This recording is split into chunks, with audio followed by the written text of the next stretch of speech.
우리는 이러한 방식으로 미국이 변화하도록 해서는 안 됩니다. 폭력은 언제나 답이 아니었습니다. 양당의 의회 의원들이 총격의 타겟이 되었을 때이든 1월 6일에 의사당의 폭도들이 난동을 부렸을 때에도 낸시 펠로시 하원 의장에 대한 공격 시도가 있었을 때에도 그리고 주지사에 대한 납치 계획이 있었을 때에도 마찬가지였습니다. 미국에서는 이러한 종류의 폭력이 있을 자리가 없습니다. 전혀 예외가 있을 수는 없습니다. 이러한 폭력이 당연한 것으로 여겨져서는 안 됩니다. 우리 미국의 정치는 지금 대단히 과열되어 있습니다. 이제 우리는 우리의 정치를 열기를 시켜야만 합니다. 제가 여러 번 말씀드린 것처럼 앞으로 치러질 이번 미국 대선은 앞으로 수십 년간 미국 그리고 전 세계에 커다란 영향을 미칠 것입니다. 저와 마찬가지로 수많은 미국 시민들이 이에 대해서 동의할 것입니다. 다만 앞으로 우리가 어떤 방향으로 가야 할 것인가에 대해서는 이견이 있다는 것을 알고 있습니다. 저는 정치가 평화로운 토론의 장이자 정의를 추구하는 장이자 그리고 우리의 헌법과 독립선언서의 정신을 실현할 수 있는 장이 되어야 한다고 생각합니다. 우리 미국은 극단주의가 아니라 관용과 예의를 갖춘 그런 정치를 가진 나라가 되어야만 합니다. 이번 사건으로 인해서 우리 모두가 더 많은 부담을 지게 되었습니다. 우리는 어떤 확신을 가지고 있든 간에 결코 폭력에 의지해서는 안 됩니다. 공화당 전당대회가 조만간 열리게 될 것입니다.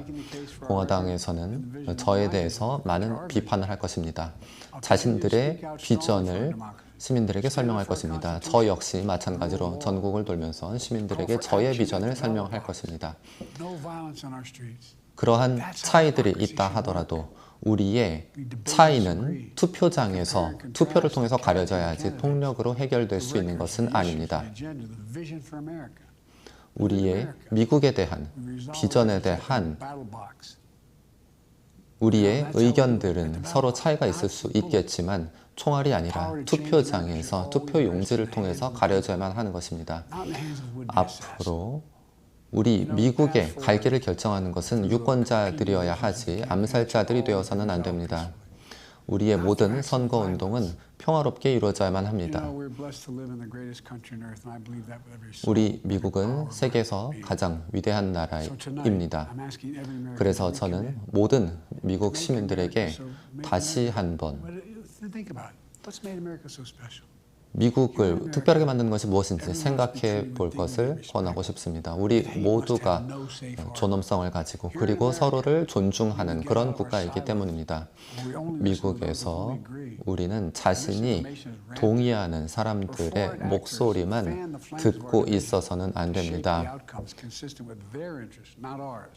그렇게 서로가 분열되어 있게 되면 외국의 세력들이 자신들이 원하는 방식으로 선거 결과에 영향을 미치기 위해서 우리를 이용하게 될 것입니다. 우리는 이제 단결해야만 합니다. 우리 미국은 할 수 있습니다.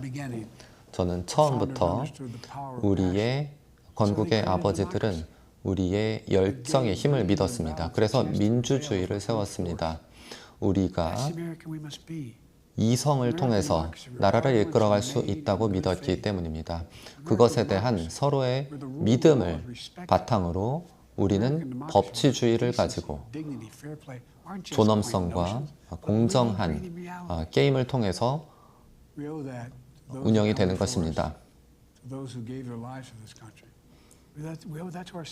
그렇기 때문에 수많은 미국인들이 이 나라를 지키기 위해서 자신의 목숨까지 바쳐왔던 것입니다.